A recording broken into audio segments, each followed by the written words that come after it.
بسم اللہ الرحمن الرحیم وما يتبع أكثرهم إلا ظنا إن الظن لا يغني من الحق شيئا إن الله عليم بما يفعلون۔ صدق اللہ العظیم۔ تمام قسم کے تحمیدات، تمجیدات، تکبیرات، تقدیسات اور تحلیلات اللہ رب ذوالجلال والاکرام کے لیے بے شمار لاتعداد ان گنت بے حد و حساب درود و سلام سرور کائنات امام الانبیاء احمد مجتبی حضرت محمد الرسول اللہ صلی اللہ علیہ وسلم کی ذات مقدسہ مطہرہ پر بے شمار رحمت نازل ہوں، اہل بیت پر، صحابہ کرام پر، تابعین اعظام پر، اولیاء کرام پر اور ائمہ کرام پر۔ حمد و ثنا کے بعد آج کا موضوع ایک ایسی خرابی، اخلاقی برائی جو بہت ساری لڑائیوں کا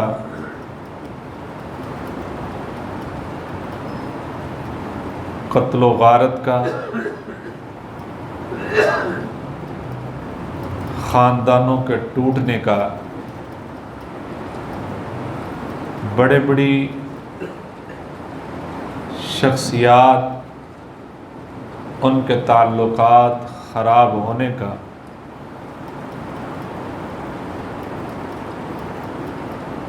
بڑی بڑی کمپنیاں بھی بعض دفعہ اس خرابی کی زد میں آ جاتی ہیں اور وہ برباد ہو جاتی ہیں۔ بہت ساری باغ و بہاریں خزاؤں کا روپ دھار لیتی ہیں، صرف اس بنیادی خرابی کی وجہ سے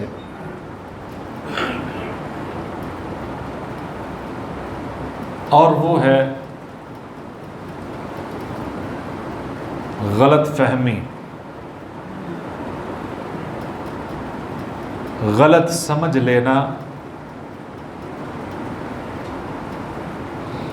جو نظر آیا ہے اس کو اپنی دانست کے مطابق سوچ لینا، جبکہ حقیقت اس کے برعکس ہوتی ہے۔ یہ بہت ساری خرابیوں کا سبب بن جاتی ہے۔ حالانکہ شریعت نے اسی وجہ سے بڑی بڑی ذہن کے اندر اختراعات، وسوسے اور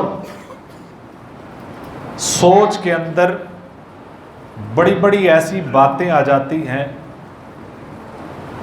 کہ اگر ان باتوں کو زبان کے ساتھ ذکر کر دیا جائے، اظہار کر دیا جائے، تو وہ اسلام سے بھی خارج کر دیتی ہے۔ من شر الوسواس الخناس، ایسے ایسے وسوسے، ایسی ایسی باتیں ذہن میں آتی ہیں۔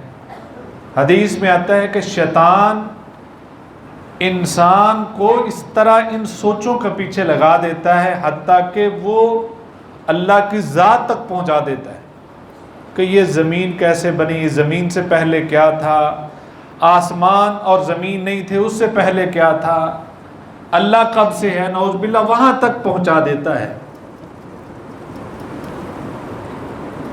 اتنی خطرناک باتیں جو آپ کے ذہن میں ہیں اس کا اظہار نہیں کیا شریعت نے اس کا مکلف نہیں ٹھہرایا، وہ نقصان دہ نہیں ہے جب تک کہ آپ اس کا اظہار نہیں کر جاتے اپنی حرکات کے ساتھ، اپنے لہجے کے ساتھ، اپنی زبان کے ساتھ۔ ان وساوس کا بھی کوئی خطرہ نہیں جو خطرناک ترین ہے جب تک کہ اظہار نہ ہو۔ اسی طریقے سے بعض ایسی باتیں ہیں کہ جن کو آپ غلط سمجھ کر اس کے اوپر ایکشن لے لیتے ہیں اسی کی بنیاد پر، تو وہ کام خراب ہو جاتا ہے، وہ خاندان برباد ہو جاتا ہے، وہ گھر ٹوٹ جاتا ہے، وہ ادارہ ختم ہو جاتا ہے، وہ مسجد کی جتنی انتظامی باڈی ہوتی ہے اس کے اندر خرابی پیدا ہو جاتی ہے، وہ مدرسے کو چلانے والی انتظامی باڈی ہے اس کے اندر کمزوریاں پیدا ہو جائے گی، وہ ملک چلانے والا ایک سسٹم ہے وہ سسٹم خراب ہو جائے گا، وہ بینک چلانے والا ایک سسٹم ہے وہ خراب ہو جائے گا، بڑی بڑی فیکٹریاں ہیں ان کو چلانے والے جو مینجمنٹ ہے اس کے اندر دراڑ پڑ جائے تو اس کاروبار کا بیڑا غرق ہو جاتا ہے۔ لہذا ان ساری اور بڑی بڑی قومیں جو آپس میں کسی غلط فہمی کی بنیاد پر ایک دوسرے کے خلاف بیان بازی کرتی ہیں، لڑائی جنگ تک پہنچ جاتی ہے، وہ جھگڑا جنگ تک پہنچ جاتا ہے، جس کی بہت ساری مثالیں تاریخ کے اندر بھی ہیں۔ نبی صلی اللہ علیہ وسلم کے سسر حضرت میمونہ رضی اللہ تعالی عنہا کے والد جس قبیلے میں رہتے تھے تو وہ جب مسلمان ہوئے، مختصراً یہ کہ نبی صلی اللہ علیہ وسلم سے ان کی بات چیت ہوئی تھی کہ سال کے بعد آپ زکوٰۃ لینے کے لیے ہم اکٹھا کر رکھیں گے، آپ کسی کو بھیج دیجیے گا۔ نبی صلی اللہ علیہ وسلم نے بندے کو بھیجا، صحابی کو بھیجا۔ وہ صحابی جب اس آبادی کے قریب پہنچ گئے تو انہوں نے دیکھا یہاں تو جاہلیت کے اندر میری لڑائی رہی ہے اور یہ وہی لوگ ہیں۔ ابھی وہ ایک جگہ پہ کسی جگہ پہ ٹھہرے تھے، قریب ہی کسی پانی کے گھاٹ پر اپنے آپ کو فریش کر رہے تھے کہ اس دوران ایک وفد آتا دیکھا تو ان کو اپنا ڈر پڑ گیا کہ اب یہ مجھے پکڑیں گے، چھوڑیں گے نہیں۔ انہوں نے سمجھ لیا کہ اب یہ مجھے نہیں چھوڑیں گے کیونکہ ہماری لڑائی رہی ہے۔ واپس بھاگ آئے اور آ کر نبی صلی اللہ علیہ وسلم کو بتا دیا کہ انہوں نے تو انکار کر دیا ہے۔ حضرت حارث رضی اللہ تعالیٰ جو سردار تھے انتظار کرتے رہے کتنے دن کے بندے کے آنے کا یہی وقت ہے، کوئی آیا نہیں ہے، بھول نہ گئے ہوں، کوئی مسئلہ نہ بن گیا ہو۔ انہوں نے وہ سامان اکٹھا کیا اور اپنے وفد کے ساتھ مدینہ کی طرف روانہ ہو گئے۔ مدینہ کے قریب وہ پہنچے، ادھر سے نبی صلی اللہ علیہ وسلم نے ایک وفد بھیج دیا کہ انہوں نے انکار کیوں کر دیا ہے، کہیں وہ انہوں نے اسلام سے انکار تو نہیں کر دیا، یہ تو نہیں مسئلہ۔ اب اس مسئلے کے حل کے لیے ایک لشکر سریہ بھیج دیا۔ ان کا آپس میں ٹاکرا ہوا، انہوں نے پوچھا جی آپ کدھر جا رہے ہیں؟ انہوں نے کہا آپ کی طرف لڑائی کرنے۔ انہوں نے کہا آپ کدھر؟ انہوں نے کہا جی ہم تو زکوٰۃ کے پیسے دینے آئے ہیں۔ وہ بات نبی صلی اللہ علیہ وسلم تک آئی، تفتیش کی تو پتہ چلا کہ غلط فہمی اس صحابی کو ہو گئی تھی جس کی وجہ سے اتنا بڑا معاملہ خراب ہونے تک پہنچ چکا تھا۔ لہذا بعض دفعہ وہ لڑائی کہاں تک پہنچ جاتی ہے کہ ایک بعض دفعہ یہ خود بندہ سمجھ لیتا ہے، بعض دفعہ سمجھایا ایسے جاتا ہے، بعض دفعہ غلط فہمی پیدا کر دی جاتی ہے، جس کی بہت بڑی مثال واقعی افک ہے۔ حضرت عائشہ رضی اللہ تعالی عنہ کے اوپر وہ بہتان بازی ہے اور اس کی فضا اس قدر بنا دی گئی، اس قدر فضا جو ہے وہ کریٹ کر دی گئی، ماحول بنا دیا گیا کہ ہر طرف وہی بات ہے۔ نبی صلی اللہ علیہ وسلم کی وہ زندگی کے ایام انتہائی مشکل تھے، حتیٰ کہ اس کا اتنا اثر آپ کی طبیعت پر بھی ہو گیا کہ ایک دن سیدہ عائشہ رضی اللہ تعالی عنہا سے کہہ دیا کوئی ایسا مسئلہ ہے تو معافی ضرور مانگے، یعنی کوئی الزام نہیں لگایا، کہا معافی مانگ لیں آپ۔ سیدہ عائشہ رضی اللہ تعالی عنہا اس دن بڑی پریشان، آپ ہی مجھے یہ کہہ رہے ہیں، اور اپنے والد کے گھر چلے۔ پھر اللہ رب العزت نے سورہ نور کا پورا رکوع نازل فرما کے ان کی برات کا اظہار کیا۔ یعنی غلط فہمی اس قدر پھیلا دی جاتی ہے کہ کوئی بندہ اس کے خلاف ماننے کے لیے تیار ہی نہیں ہوتا۔ اس کے لیے بعض دفعہ یہ بھی ہو جاتا ہے کہ یہ غلط فہمی خاندان برباد کرتی ہے، میاں بیوی کے درمیان دوریاں پیدا کر دیتی ہے، اس لیے کہ چھوٹی سی بات آپ کو بڑے کسی لیڈر کے خلاف کر دیتی ہے، بڑی کسی اعلیٰ شخصیت کے خلاف کر دیتی ہے۔ وہ آپ نے ظاہری طور پہ کوئی چیز دیکھ لی، آپ نے ایک نظریہ قائم کر لیا، اور اس کا ہی علاج نبی صلی اللہ علیہ وسلم نے وہ بیان فرمایا ہے۔ رمضان کا مہینہ ہے، نبی صلی اللہ علیہ وسلم اعتکاف میں بیٹھے ہیں۔ رمضان کا مہینہ مہینوں میں سب سے افضل ترین وہ دن ہے، اور اس میں بھی افضل ترین آخری عشرہ ہے۔ بیٹھے بھی مسجد نبوی میں ہیں بھی اس انسانیت کی سب سے عظیم ہستی حضرت محمد رسول اللہ، ان سے بڑھ کر کوئی انسان ہے ہی نہیں کہ کوئی انسان کسی انسان پہ اس سے بڑھ کر کوئی اعتماد کر سکتا ہو۔ کوئی ایسی شخصیت نہیں دنیا کے اندر۔ وہ ہستی اس جگہ پہ اس زمانے میں، یعنی رمضان کے مہینے میں خالص عشرہ، آخری عشرہ کے اندر مسجد میں اعتکاف بیٹھے، اور ان کی زوجہ محترمہ حضرت صفیہ رضی اللہ تعالی عنہا نبی صلی اللہ علیہ وسلم سے کسی کام سے ملنے کے لیے مسجد میں آئیں۔ معلوم کیا ہوا؟ خواتین مسجد میں آ سکتی ہیں۔ اعتکاف کی حالت میں نبی صلی اللہ علیہ وسلم سے ملاقات کی کام تھا، بات چیت کی، تو باب ام سلمہ کی طرف سے سیدہ عائشہ رضی اللہ تعالی باہر نکلنے لگی، تو دو انصاری صحابی جا رہے تھے۔ نبی صلی اللہ علیہ وسلم نے پیچھے سے ساتھ آئے اور آواز دی، بھئی بات سنو، اور ان سے کہا یہ جو خاتون ہے یہ میری بیوی حضرت صفیہ رضی اللہ تعالیٰ عنہ ہے۔ اب آپ بتائیں، وہ صحابی رسول ہوں بھی انصاری، جنہوں نے سب کچھ نبی صلی اللہ علیہ وسلم کے صحابہ پر قربان کر دیا، آپ پر قربان کر دیا، وہ اتنی سی بات سوچ سکتے ہیں کہ سب سے عظیم ہستی مسجد نبوی کے اندر موجود ہے، رمضان المبارک بھی ہے، آخری عشرہ بھی ہے، کیا ایسا وہ سوچ سکتے ہیں؟ لیکن نبی صلی اللہ علیہ وسلم کے اس بات کو سن کر انہوں نے اظہار تعجب، حیرانی کا اظہار کیا کہ ہم اور آپ کے بارے میں یہ سوچیں۔ نبی صلی اللہ علیہ وسلم نے اگلا جملہ دیا، اور وہ ایک قانون دیا کہ شیطان انسان کے جسم میں خون کی طرح بھاگ رہا ہے، اور یہ کسی بھی وقت انسان کو بہکا دیتا ہے، گویا غلط فہمی پیدا کر دیتا ہے، کچھ بھی سوچ سکتے ہیں۔ وہ ایک اصول دے دیا ہے کہ یہ شیطان کا ورغلانہ بھی ہو سکتا ہے، کسی کے بارے میں رائے قائم نہیں کریں۔ وہ کتنی بڑی ہستی ہو سکتی ہے، وہ کتنی چھوٹی ہستی ہو سکتی ہے، وہ عام بندہ ہے، جو خاص بندہ ہے، کوئی بھی ہے، لیکن یاد رکھیں آپ کے ساتھ جو ہے وہ آپ کا دشمن ہے، جو آپ کے جسم کے اندر خون کی طرح، آپ کے رگوں میں خون کی طرح بھاگ رہا ہے۔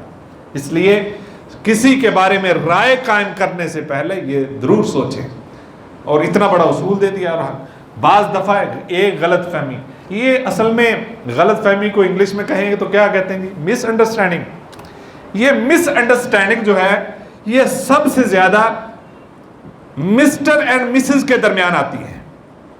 مس انڈرسٹینڈنگ مسٹر اینڈ مسز کے درمیان آتی ہے، اور اس وقت معاشرے کے اندر سب سے زیادہ میاں بیوی کے درمیان کسی بھی بات پر اتنی جلدی غلط فہمی آتی ہے، اور اس کا حل، اگر یہ غلط فہمی آپ کو دین کے اندر ملے، یعنی بڑی کمال کا جملہ ہے، غور کر لیجئے، اگر یہ غلط فہمی آپ کو دین کے بارے میں آئے، جملہ مکمل کرنے سے پہلے میں آپ کو دو باتیں بتاتا ہوں کہ صحابہ کرام رضوان اللہ علیہ مجمعین نے قرآن مجید کی ایک آیت کو یہ سمجھا، من الخیط الابیض من الخیط الاسود من الفجر، وہ آیت ہے نا جس کا ترجمہ یہ ہے کہ روزہ جو اس وقت تک سحری کھاؤ جب تک کہ تمہیں نظر نہ آ جائے، سیاہ سفیدی اور بلیک سے الگ الگ نہ ہو جائے، یعنی ترجمہ لفظی وہ دھاگے کا ذکر ہے۔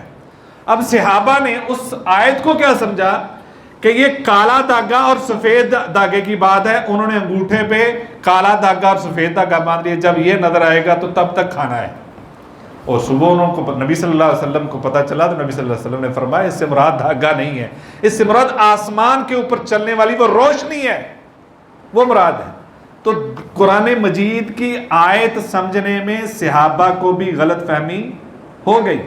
ایک صحابی یا ایھا الذین آمنوا لا ترفعوا اصواتکم، ایک صحابی جس کی آواز قدرتی بہت اونچی ہے، اللہ کے اس حکم کے بعد کہ تم نبی صلی اللہ علیہ وسلم کی آواز سے اپنی آوازوں کو اونچا نہ کرو، وہ تو گھر میں بیٹھ کے کہا میری آواز تو بہت اونچی ہے، کہیں میں نبی صلی اللہ علیہ وسلم کی مجلس میں بیٹھا ہوں، آپ گفتگو کر رہے ہیں، میں جب گفتگو کے اندر کوئی بات کا اظہار کروں گا، ہاں ہوں کروں گا، تو میری آواز بلند ہو جائے گی، میرے تو ساری نیکیاں برباد ہو جائیں گی۔ وہ اس پریشانی میں گھر میں بیٹھ کے جب نبی صلی اللہ علیہ وسلم نے پوچھا بھئی وہ کدھر ہے صحابی، ان کو بتایا گیا، انہوں نے یہ سمجھا ہے، نبی صلی اللہ علیہ وسلم نے بتایا قرآن کی آیت کا ترجمہ سمجھنے میں غلط فہمی ہو گئی ہے۔ تو کیا ہوا؟ ایک ہے دین سمجھنے میں غلط فہمی، ایک ہے معاملات میں غلط فہمی، اخلاقیات میں غلط فہمی۔ ان دونوں کا حل کیا ہے؟ جملہ یہ ہے، دین کے اندر غلط فہمی ہے تو قرآن و سنت سے رجوع کر لیں، آپس میں غلط فہمی ہے تو ملاقات کر لیں۔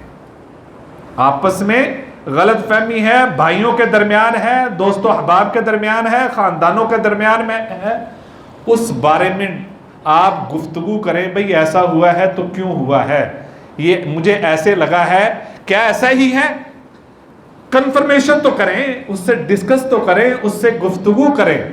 ہو سکتا ہے اور 99% ایسا ہی ہوتا ہے کہ جب آپ بات کرتے ہیں تو بات کے پیچھے کچھ بھی نہیں ہوتا، بات کے پیچھے کچھ بھی نہیں نکلتا۔ جس طرح کہ حضرت عائشہ رضی اللہ تعالی عنہ ایک دن بلکہ ایک رات انہوں نے دیکھا تو نبی صلی اللہ علیہ وسلم باری ان کی ہے، نظر نہیں آئے۔ سیدہ عائشہ رضی اللہ تعالیٰ عنہ خود ہی فرماتی میں تو نکل پڑی، مجھے لگتا ہے کسی دوسری بیوی کے گھر چلے گئے، ہے تو انسان ہے نا کہ باری میری ہے کسی دوسری، اب نبی صلی اللہ علیہ وسلم کے بارے میں نہیں، شیطان جو ہے کسی نہ کسی سوچ میں آ جاتی، فوراً جذباتی ہے انسان، کیوں جلد باز بھی ہے، قرآن نے کہا ہے، سوچ فوراً اس طرف نہیں جاتی۔ سیدہ عائشہ رضی اللہ تعالیٰ فرماتی میں نے کہا اچھا کسی دوسری زوجہ محترمہ کے گھر میں چلے گئے، میں نکل گیا، پتہ کیا باہر نہیں ملے تو واپس آ گئی۔ میں جب میں واپس لوٹی تو نبی صلی اللہ علیہ وسلم نماز کی حالت میں تھے اور میں نے ان کی سجدے کی حالت میں جو بات سنی وہ پڑھ رہے تھے سبحانک و بحمدک لا الہ الا انت، اور یہ امام مسلم نے اس سے یہ بھی ثابت کیا سجدے کے اندر دوسری دعائیں بھی پڑھی جاتی ہیں۔ پھر نبی صلی اللہ علیہ وسلم نے نماز مکمل کی تو سیدہ عائشہ رضی اللہ تعالیٰ عنہ فرماتی میرے ماں باپ آپ پہ قربان، وَإِنِّي لَفِي شَانٍ وَإِنَّكَ لَفِي آخر، میں کیا سوچ رہی ہوں آپ کیا کر رہے ہیں، یعنی میں کہاں پہنچ گئی تھی، میرا معاملہ کیا تھا، میں نے کیا غلط سوچ لیا تھا، اور آپ اللہ کے حضور سربسجود ہیں۔ بعض دفعہ بالکل 100% ہی انسان کی سوچ کے خلاف ہوتا ہے، اس لیے کوئی بھی رائے قائم کرنے سے پہلے تحمل، برداشت، تھوڑا ٹائم دیں، ہو سکتا ہے تھوڑے ہی وقفے کے بعد آپ کو اس بات کا رزلٹ نظر آ جائے، اس کو فوراً غلط سوچ نہیں دینی چاہیے۔ سیدنا حضرت عمر فاروق رضی اللہ تعالیٰ عنہ فرماتے ہیں، اور یہ ہمارے معاشرتی بہت سارے مسائل کا حل اس بات میں ہے جو میں ذکر کرنے لگا ہوں، ہمارے خاندان کے معاملات، ہماری رشتہ داری کے معاملات۔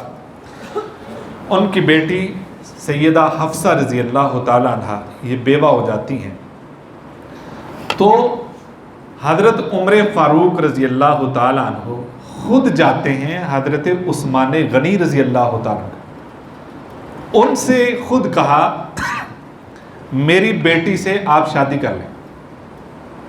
کیا بات سمجھ آئی کہ ہمارے خول جو چڑھا ہوا ہے نا خاندانوں میں کہ رشتہ لے کے لڑکے والا ہی آئے، لڑکی والا بات نہیں کر سکتا۔ اب لڑکی والے نے خود بات کس سے کی ہے؟ حضرت عثمان غنی رضی اللہ تعالیٰ عنہ سے، اور یہ ہے کہ جیسے ہی عدت ختم ہوئی انہوں نے بات کر دی، انتظار نہیں کیا، اور اس سے اچھی آپشن کوئی نہیں تھی، جو آپ کو نظر آئے اور انہوں نے عمر کے اندر کوئی اتنا فرق اس کو نہیں دیکھا، انہوں نے دیکھا ہے مقام و مرتبے کو دیکھا ہے، بات کر ڈالی کہ بھائی شادی کر لیں۔ حضرت عثمان غنی رضی اللہ تعالیٰ عنہ نے کہا اچھا سوچتے ہیں، کرتے ہیں۔ اچھا انہوں نے کتنے دن جواب نہیں دیا۔ حضرت عمر فاروق رضی اللہ تعالیٰ عنہ نے بات کی سیدنا ابو بکر رضی اللہ تعالیٰ سے، انہوں نے کہا جی میں نے بات کی ہے، انہوں نے کوئی جواب نہیں دیا، تو آپ میری بیٹی سے حضرت حفصہ سے شادی کر۔ سیدنا ابو بکر رضی اللہ تعالیٰ نے کوئی جواب نہیں دیا، وہ بیٹی کا باپ اور وہ بھی عمر بن خطاب جیسا جلالی طبیعت والا، اور خود دونوں کو آفر دی ہے کہ میری بیٹی سے شادی کر لیں، جواب کوئی نہیں آیا۔ اب بتائیں کہ ہمارے جیسے ہوتے تو کیا بنتا، کیا ہونا چاہیے تھا؟ میں نے خود کہا ہے شادی کر لیں، جواب، اور حضرت ابو بکر صدیق نے تو جواب ہی نہیں دیا، ہاں ہوں بھی نہیں کی، کچھ بھی نہیں کہا۔ کچھ دن گزرے، حضرت محمد الرسول اللہ صلی اللہ علیہ وسلم نے حضرت عمر فاروق سے کہا کہ میں آپ کی بیٹی سے شادی کرنا چاہتا ہوں۔ وہ شادی ہو گئی۔ ایک دن حضرت ابو بکر صدیق رضی اللہ تعالیٰ عنہ نے پوچھا اے عمر، آپ نے مجھے بات کہی تھی کہ حضرت حفصہ سے شادی کر لو، میں نے جواب نہیں دیا، آپ کو غصہ تو آیا ہوگا۔ انہوں نے کہا مجھے بہت غصہ آیا، مجھے آپ پہ سیدنا عثمان غنی رضی اللہ تعالیٰ عنہ سے بھی بڑھ کر غصہ آیا کہ جواب ہی کوئی نہیں، میں نے بیٹی کے رشتے کی بات کی ہے، آپ نے جواب ہی کوئی نہیں دینا گوارا کیا، آپ کچھ تو بتاتے۔ کہا سنیں، میں نے اس لیے کوئی ذکر نہیں کیا تھا، نبی صلی اللہ علیہ وسلم کے رازدان تھے، باتوں کو جانتے تھے۔ انہوں نے کہا مجھے پتا تھا نبی صلی اللہ علیہ وسلم نے ذکر کیا تھا کہ میں شادی کرنے والا ہوں، اور میری جرت نہیں کہ میں نبی صلی اللہ علیہ وسلم سے آگے بڑھ جاؤں، اس لیے لو ترکہا لقبلتہا، اگر وہ ارادہ بدل دیتے تو میں ضرور کر لیتا۔ اب نبی صلی اللہ علیہ وسلم کے سامنے میں کھڑا نہیں ہو سکتا تھا، لہذا وہ کتنی بڑی خوشخبری پیچھے پڑی تھی سیدنا عمر فاروق رضی اللہ تعالیٰ عنہ کے لیے کہ ان کی بیٹی کی شادی حضرت محمد الرسول اللہ صلی اللہ علیہ وسلم کے لیے ان کے ساتھ ہونے والی ہے، لیکن وہاں دشمنیاں پال لیتے، وہاں بالکل ناطہ ختم کر لیتے کہ میں نے بات کی تھی، انہوں نے جواب ہی نہیں دیا۔ اور صرف اس انا کی وجہ سے کتنی رشتہ داری ٹوٹ چکی ہیں کہ ہم نے کہا تھا، انہوں نے یا رشتے کا کہا ہے اور انہوں نے انکار کر دیا، اس وجہ سے بول چال ختم ہے۔ بھئی ان کی اولاد ہے، ان کا نہیں دل مانا تو آپ تعلق کیوں ختم کر رہے ہیں؟ آپ بہن بھائی تھے، آپ کزن تھے، آپ رشتہ دار تھے، آپ کی پہلے رشتہ داری موجود تھی، صرف انہوں نے انکار کر دیا ہے، انہوں نے آپ کو ساری وجوہات نہیں بیان کی۔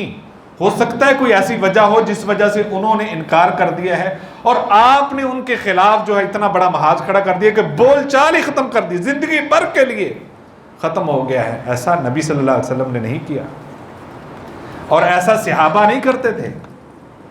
لہذا یہ، اور اسی طرح حضرت عمر فاروق رضی اللہ تعالیٰ، نبی صلی اللہ علیہ وسلم دنیا سے چلے جاتے ہیں، شدت غم ہے، صحابی پریشان ہیں، یعنی وہ غم۔ اب دیکھیں مدینہ کے اندر جب نبی صلی اللہ علیہ وسلم موجود ہوں تو کیا کیفیت، اور نہیں موجود تو صحابہ کی کیا کیفیت ہوگی۔ وہی دن تھے، حضرت عثمان غنی رضی اللہ تعالیٰ موجود تھے، کسی جگہ بیٹھے، پاس سے حضرت عمر فاروق رضی اللہ تعالیٰ گزرے، انہوں نے سلام کیا، اور حضرت عثمان غنی رضی اللہ تعالیٰ نے جواب ہی کوئی نہیں دیا۔ حضرت عمر فاروق نے کہا اچھا جواب نہیں دیا، حضرت ابو بکر صدیق رضی اللہ تعالیٰ عنہ کے پاس چلے گئے، کہا میں نے حضرت عثمان غنی رضی اللہ تعالیٰ عنہ کو سلام کہا، انہوں نے جواب تک نہیں دیا، مجھ سے ناراض رکھتے ہیں، کیا ہوا ہے، مسئلہ کیا ہے؟ حضرت ابو بکر صدیق رضی اللہ تعالیٰ عنہ نے ان سے بات کی تو پتہ چلا، حضرت عثمان غنی رضی اللہ تعالیٰ عنہ فرماتے ہیں واللہ مجھے پتہ ہی نہیں کب انہوں نے سلام کیا، میں تو اپنے غم کی حالت میں بیٹھا ہوا تھا۔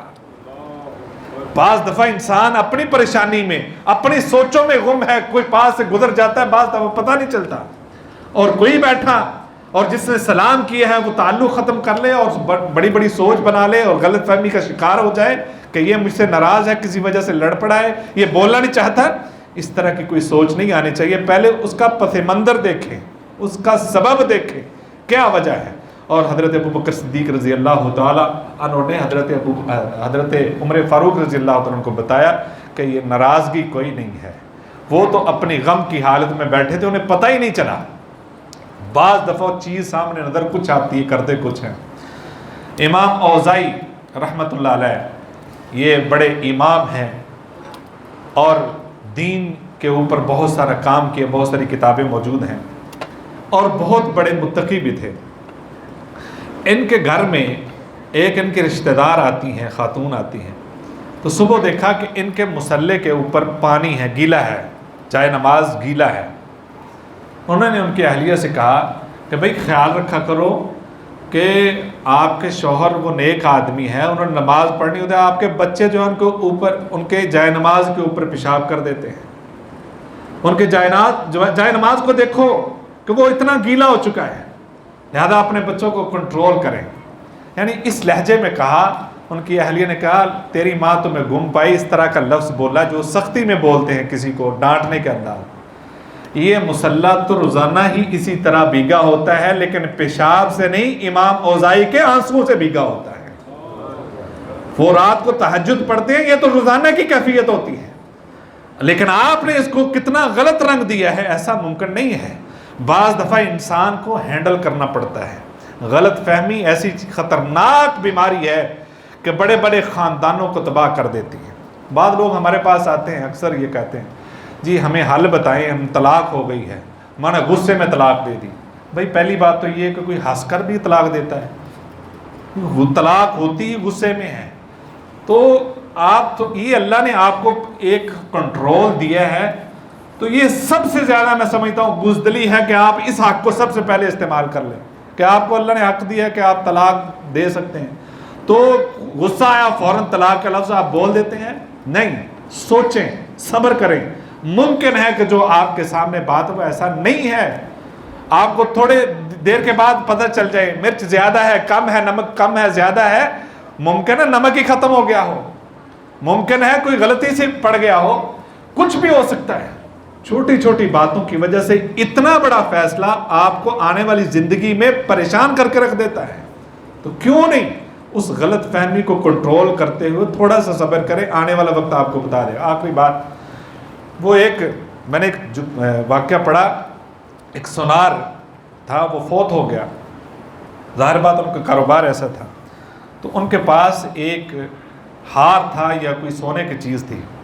اس کے فوت ہونے کے بعد ظاہر بات ہے ان کی اہلیہ کو ضرورت پڑی، اس نے اپنے ایک بیٹے کو بھیجا جو چھوٹا تھا کہ جاؤ اپنے چچا کے پاس، اس کو سیل کراؤ اور اس سے ہمارا گزارا ہو جائے گا۔